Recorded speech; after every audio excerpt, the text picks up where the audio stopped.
peut-on continuer à accueillir une immigration aussi importante alors que nous avons un chômage de masse, alors que nous avons un déficit de nos services de protection sociale considérable, alors qu'il existe incontestablement une montée des tensions dans la société, alors que l'on s'aperçoit que toute la politique qui est mise en œuvre consiste en réalité à inciter à une immigration supplémentaire, qu'elle soit légale ou illégale. Parce qu'aujourd'hui, les Français, de manière tout à fait massive, réclament un arrêt de l'immigration. Et la réponse qui leur est donnée depuis des décennies par ceux qui nous gouvernent, c'est plus d'immigration. Il y a donc une déconnexion totale entre ce que veulent les Français aujourd'hui, et chaque étude d'opinion le démontre, et ce qui est appliqué par les gouvernements successifs. C'est une des lignes de fracture considérables qui existent aujourd'hui en France.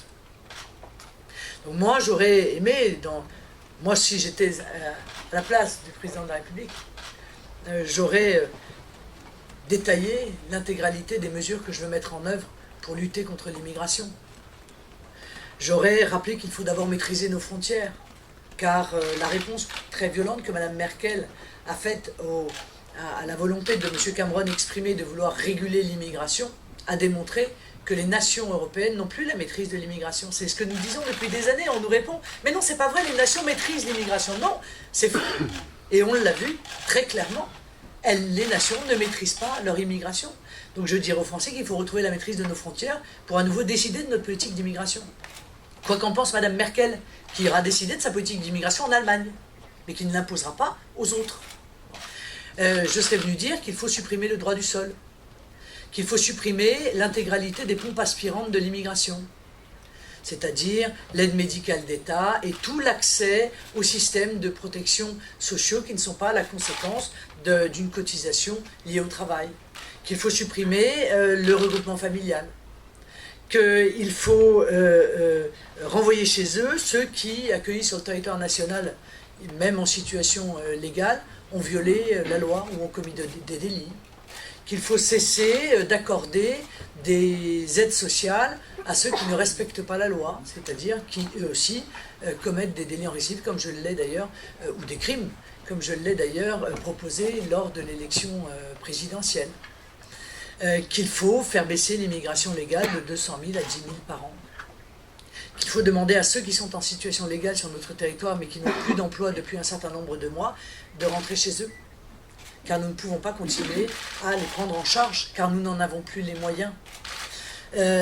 Voilà ce que j'aurais aimé, dans l'idéal, entendre de la part d'un président de la République conscient de ce que représente aujourd'hui la continuation d'une politique d'immigration massive sur notre territoire. Que les clandestins doivent être renvoyés chez eux, voilà, parce qu'ils sont précisément clandestins. C'est-à-dire qu'ils n'ont pas le droit d'être sur le territoire national. Mais je n'ai évidemment rien entendu de tout cela. Je n'ai d'ailleurs pas entendu un seul mot sur le problème, comme je vous l'ai dit, de l'immigration. Votre responsable des questions d'immigration au sein du parti, Nicolas Bay, a dit qu'il souhaitait inverser les flux migratoires. L'inversion des flux migratoires telle que l'entend Nicolas Bay est en réalité ce que je vous ai dit tout à l'heure, c'est-à-dire l'idée qu'on peut être immigré légal sur le territoire, mais que le fait d'être immigré légal sur le territoire ne vous donne pas obligatoirement accès à la nationalité française et au droit de rester sur le territoire aussi longtemps que vous le souhaitez.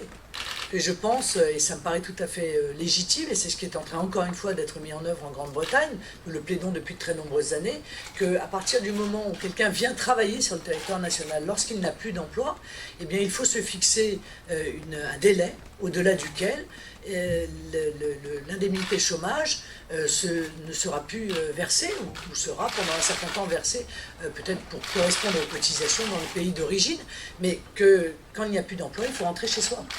Voilà, quand on a immigré pour travailler et qu'il n'y a plus de travail, il faut rentrer chez soi. C'est cela qu'il entend. Ça n'est pas, je vois où vous voulez en venir, ça n'est pas la théorie qui avait été développée un certain temps par M. Maigret, qui consistait à retirer en quelque sorte la nationalité française. Il y a des cas de déchéance de la nationalité française qui ne sont pas appliqués aujourd'hui, il faut qu'ils soient appliqués. Mais c'est la loi, ça n'est que la loi de la République, mais je pense qu'il y a une erreur de contenu intégré compte tenu du fait que ce terme a été utilisé pour couvrir des réalités qui sont différentes.